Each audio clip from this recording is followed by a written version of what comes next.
Next, the maximum height of a pencil that can be kept in a rectangular box of dimension. So dimension அப்பனா இது வந்து ஒரு cuboid. Pencil box cuboidல தான இருக்கும். இப்போ டைமென்ஷன்னா இங்க இருந்து இது வரைக்கும் கேக்குறாங்க. சாரி, என்னதுன்னா மேக்ஸிமம் லென்த் ஒரு பென்சில் இப்படி வைக்கலாமா? இப்படி வச்சிங்கன்னா சில டைமில் நீங்கள் பென் ஏதாவது வச்சிங்கன்னா இப்படி வச்சிங்கன்னா கரெக்டாக நிற்கும். ஏன்னா அது மேக்ஸிமம் ஏரியாவை க்ரியேட் பண்ணும் அந்த இடத்துல. ஓகேவா? ஸோ அப்போ அந்த மேக்ஸிமம் லென்த்தை க்ரியேட் பண்ணும். இப்போ அதுக்கு வந்து என்ன ஃபார்முலா வரும் அப்படின்னா நான் சொல்கிறேன், இதுக்கு வந்து டயகனல்னு சொல்லி பேர்.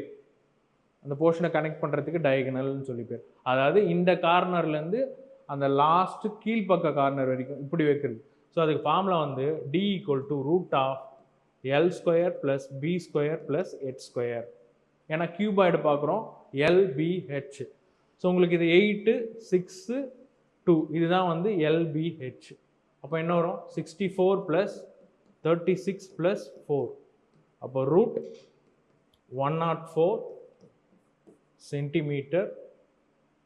அதுதான் வந்து அந்த மேக்ஸிமம் லென்த். மேக்ஸிமம் லென்த் கியூபாய்டில் எது இருக்குன்னா டயகனல் தான். ஸோ அந்த டயகனலுக்கான ஃபார்முலா √L² + B² + H².